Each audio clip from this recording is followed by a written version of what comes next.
Welcome back to the Talkin Chop podcast, brought to you by the folks at Chief of Staff KC, your local trusted talent scouts making connections that matter. That's right. Joining us this week is Brian Switzer, president of Switzer Brothers Painting. Brian, I know you're out at the Arrowhead on Monday. How's your week been so far? It's been good. A lot of people thought Monday would ruin the whole week for everybody, but I went out with my kids. We left at halftime. We were home and warm. Yeah, with plenty of time, so it's still been a productive week. Yeah, good. Man, Good. that wasn't the game we were all expecting. That performance is a little lackluster still on offense. The defense did show up. We'll get into our takes for the game coming up here soon, but first we're bringing you our position of the week, brought to you by Chief of Staff KC. We're a recruiting firm in Brookside, and we'll bring you the best accounting and finance, admin, marketing, HR, ops, and sales talent Kansas City has to offer. Lucas, what do we got? All right, so we're working with two private equity firms here in town. One more on like an investment analyst position, which I may have previously mentioned, but we're still hot and active. They want the Big Four public accounting background, doing the due diligence for potential acquisitions of companies. So that's pretty exciting. And then we have another position though that just came in today. It's going to be more on like the operational accounting side. They're going to be doing some of the accounting for some of these properties in like Turks and Caicos, and then they have some other properties throughout the United States as well. But that's going to be more operational accounting within the private equity firm as well. As far as the operations positions, I think they recently picked up two positions within some insurance brokerage roles. So that's going to be more producer sales oriented. And then the operations side, as I previously mentioned, that's going to be more of like a warehouse manager type of position. And then customer service roles, I always mention this, I will always continue to do that because $16 to $20 an hour range customer service roles are still going to be hot and active. So all across the board, job market is not slowing down anytime soon. So yeah, and if you need any like holiday cash coming up, we got a couple temp roles coming up as well for the end of the year. So if you're in need of work, just let us know. We've got a job for you.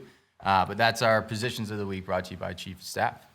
Awesome. Well, Brian, you continue to make a huge impact in Kansas City year after year. But for those who maybe don't know, do you mind giving us a quick background and summary of what you're currently doing and what you do? We do commercial and residential painting. I'm a fourth generation painter since 1911. My great grandfather started a company back then, and my grandfather worked for him. My father and uncle worked for them. I have a bunch of cousins still in it. And then over the years, a couple guys have split off. And then over the years, myself and my brothers have split off. Sure. So there are 3 Switzer painting companies. Okay. And we're just a trusted name in Kansas City. And we've grown every year since we've been open. And since 2008, we've just continued to try to make things better and do better, and we're learning all the time. So do you guys compete against each other? Do you have specific niches, or?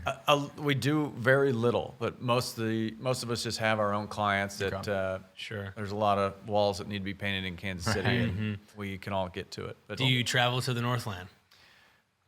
a little bit, yes. My Northland friends will laugh at this. I just found out there are more than one Platte. Yes. I thought it was Platte, but I think there's like 4 of them. There's a few. Yeah. Like, I don't know. are you anything from the about Northland? Yeah, so we are looking into getting the exterior of our home done. So Then yes, we'll go paint your house. okay. For a great price under Switzer Brothers Painting. Good deal. I will text you later.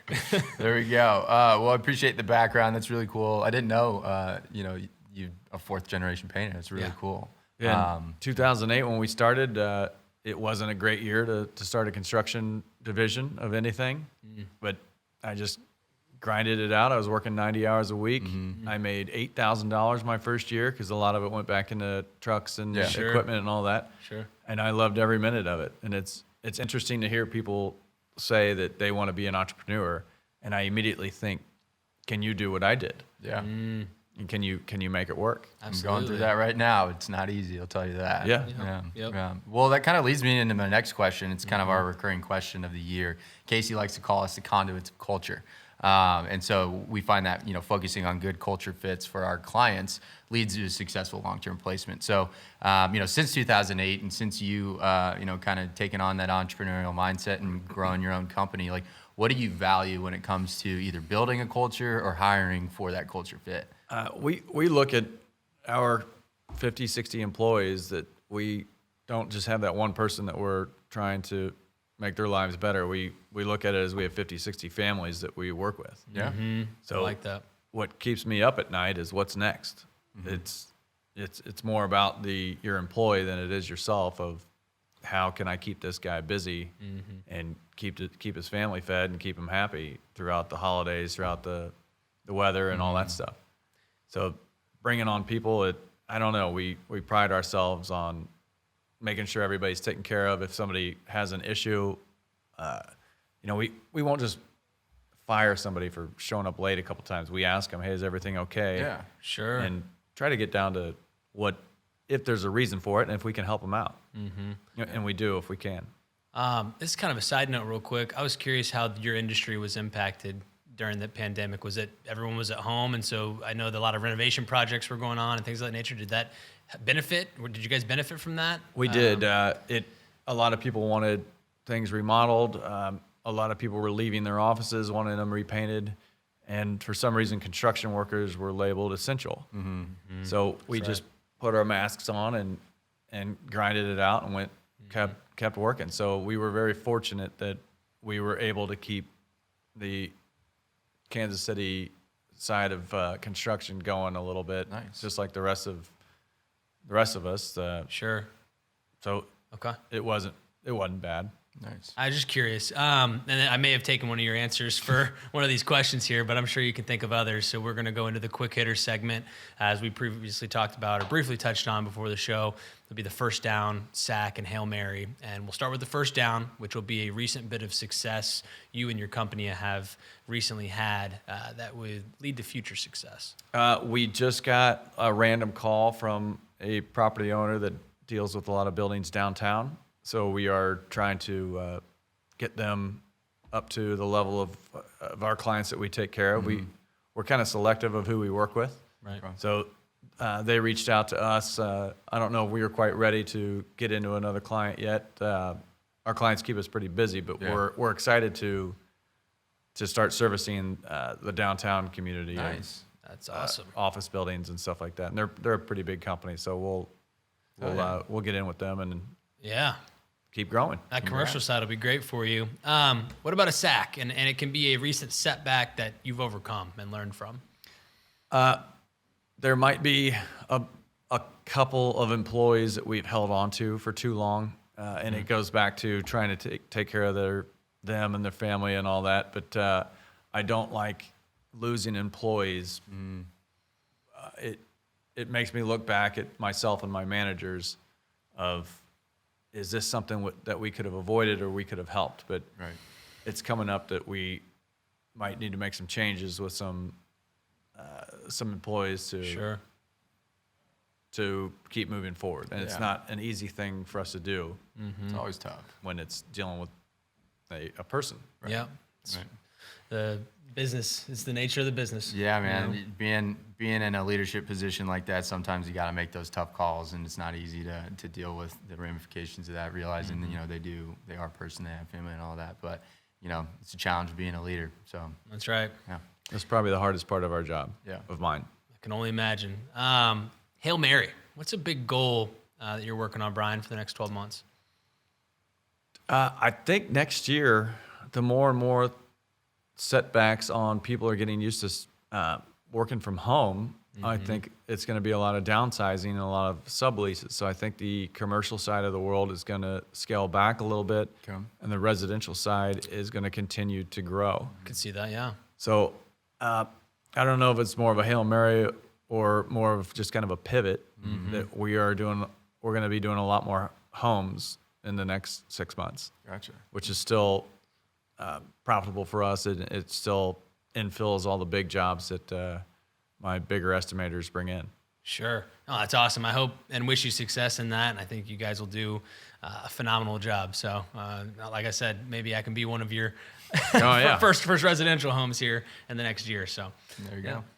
All right. Well, that does it for Talkin' Shop. We're going to transition into Talkin' Chop. Obviously, before we get into the recap of the game and everything, you have a very famous quote that makes waves on social media and throughout the Kansas City community. That's right. Can you give us a little background on the story of that?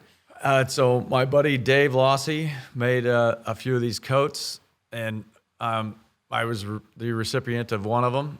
We ended up donating it to the Tyrann Mathieu Foundation, and then I got angry as it was sitting up there and watching other people bid on it, and I wanted it back, so I bought my own coat back.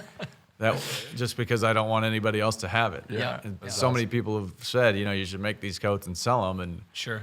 I'd rather not. There you go. Before I even met you, exclusive. before I even met Brian in person, Casey was showing Yeah. his jacket off everywhere, and it's a hit. Yeah, So, I've seen it on like Mayor Lucas. And Yes. Yeah.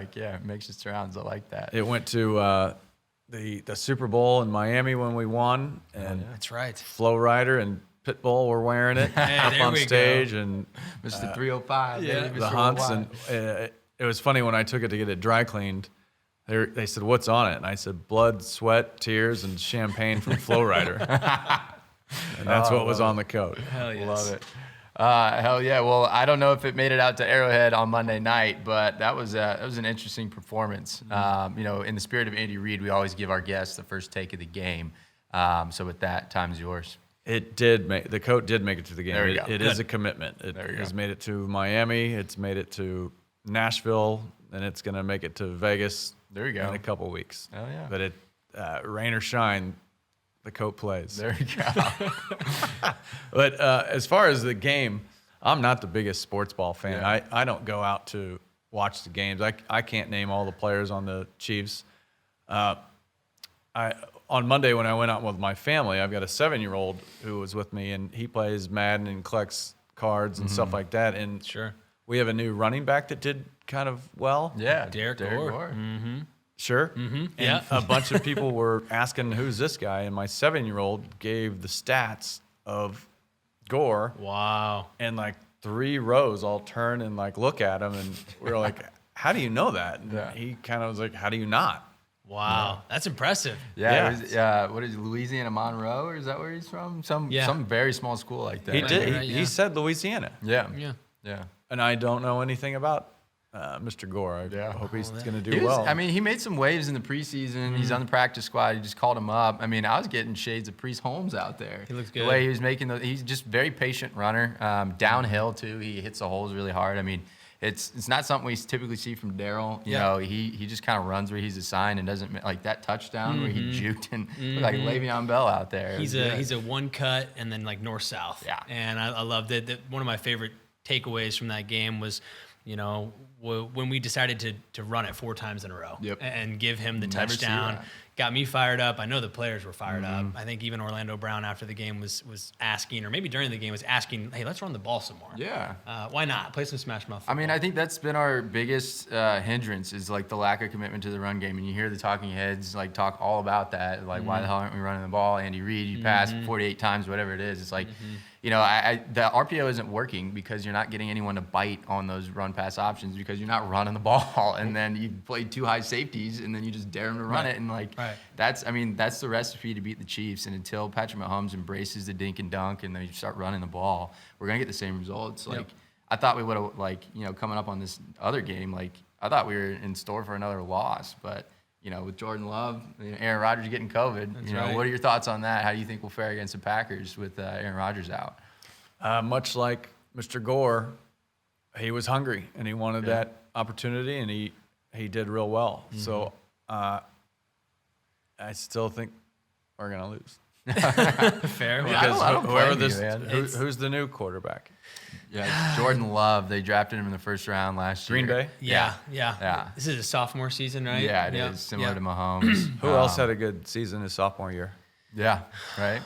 That's a good point. Yeah. Yeah, I think again, and when I look at this game coming up against the Packers, it's until the Chiefs show me something otherwise, I just don't really have faith in what they're doing right now. I know we went out and signed Melvin Ingram, and OBJ might get cut, and Deshaun Jackson got cut. I mean, we could sign another wide receiver, but I mean, I just don't think we have the talent necessary to really take us over the top. I think we might limp into the playoffs, but I just compared to some of these other AFC teams, I don't see it unless the defense can start clicking. They did have a good performance on Monday. Don't get me wrong, but I don't know. We just got to put it all together One funny thing is we had to play the Packers, was it 2 years ago, Yeah, with Matt Moore, backup quarterback, and then the following year we were hoping to see a Packers Chiefs Super Bowl, which then the Packers State Farm lost Bowl, yeah. in the NFC Championship game, and then now we were anticipating another Rodgers and Mahomes game, and unfortunately that game may never happen. However, now it's our turn to have a starting quarterback in line and play against their backup. So I think the Chiefs are going to use this to their advantage and continue to keep this snowball effect going because right now we need to latch on to some hope. Otherwise, as you mentioned, we don't know what the future may hold with the team's Do you think all current the running that you were talking about is setting it up for the next game? Could be. I hope so. I hope they bring it into play. As you mentioned, only good things can happen from continuing with a run first kind of mentality. They did so much running against the Giants. Now they're not going to do any running. I mean, I don't know. I don't know enough about the Packers defense to be honest to really say what that game plan is going to look like. I would be surprised if we didn't commit more to it, just because. I mean, if you look at our game plan against the freaking Giants, we still try to pass the ball. We had 2 turnovers through the air. I don't know. Man, it's weird time to be a Chiefs fan right now. Were the Giants no good? Oh yeah, they're terrible. Yeah, I didn't leave that game feeling good about the Chiefs. We won, sure, but we lost either way. But it didn't feel. It wasn't dominant fashion. It didn't feel like the Chiefs were back. I mean, for the first 15 scripted plays, we looked phenomenal. I was like, okay, things are good. Same thing happened in the Chargers game. Move the ball at will and can't score. I mean, that's the thing is, I don't know. Until we can actually get the turnovers done, the defense playing solid, get freaking Neiman and Sorensen off the field. On third down I mean, specifically. how can you pass interfere someone and still let them catch the ball 40 yards down the field? Anyways, but until the offense can embrace the run and checking down, and Mahomes doesn't have happy feet in the pocket, I think that's been another huge problem. Is he's just not comfortable with this new line. They're giving him enough space. He's just making plays. I think he's got PTSD from the Super Bowl. But until we can pull it all together and keep the ball in our hands and not turn it over, I just don't see. I'm not confident enough to outright pick the Chiefs week in, week out. I think this Rodgers thing definitely flips the script. If we're gonna go to the playoffs, you have to have breaks fall your way throughout the season. Who do you think is gonna win on Sunday? Me? I think the Chiefs will pull it out. I think it'll be still pretty close. And I mean, unless we just come in and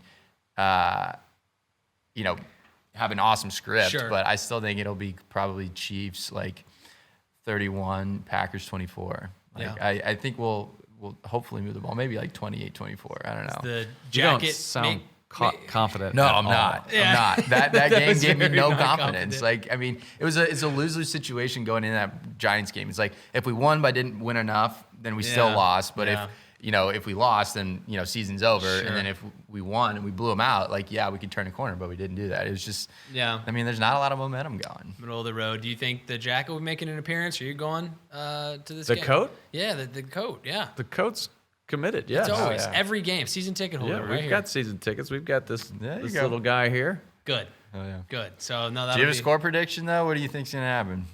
Chiefs lose? I got to be a Chiefs fan through and through. So 72-1. There we go. All right, there we go. Love it. Same as my Super Bowl prediction. I think things are up in the air now with the quarterback situation. Packers still are good in other facets of the game. It'll be close. 28-21. Okay. Talker, what do you think? 23-20. Yeah. See, Chiefs Kingdom does not have a lot of confidence right now. I saw on Bleacher Report we graded that win against the Giants like a C or a D.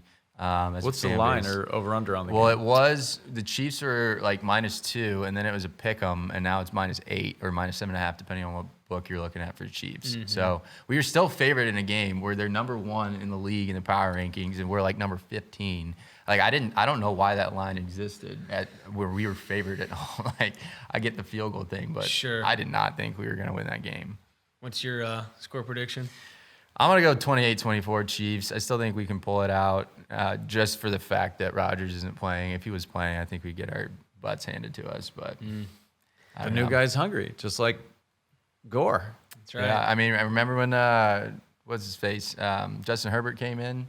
last year, week Yeah. 1. Like, you never know. These people can surprise you. And I mean, they drafted him to replace Rodgers, so they're getting their first look at him. So I think they're pretty excited about it.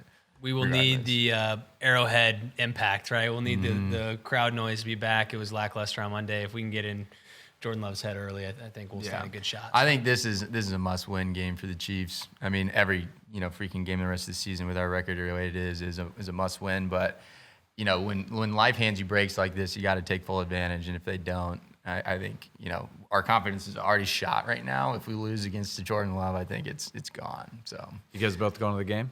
I'll be there. I will not. We watch from my couch, so I'll be nice and relaxed. What are you, married with kids or something? No, Getting close. Getting close. Engaged, yeah. All right. Yeah. Yeah. Shout out Casey. That's right. There That's you right. go. That's her name? Uh-huh. Yeah. Yeah. Same as my Girl boss. Casey is Interesting, what we right? call her. Confusing. Yeah. I remember meeting Casey and Corey and didn't know who was who. Yeah. That's right. Yeah. Yeah, typical. Well, hopefully on Sunday we have higher spirits. Get a little spirits in you, and your spirits will rise. So maybe see you out there in the parking lot. We'll be there on Sunday. Yeah. But that does it for week 8 of Talkin' Chop. Brought to you by Chief of Staff KC. Whether you're listening in on YouTube, Spotify, or Apple, wherever you get podcasts, make sure to follow us along all season as we interview some of Kansas City's top execs and personalities. Ryan, thanks again for being with us. Thank you, Brian. Appreciate having me. Awesome to learn more about Switzer Bros. And we need that code energy this Sunday. That's right. But we'll catch you all next week. And as always, Go Chiefs.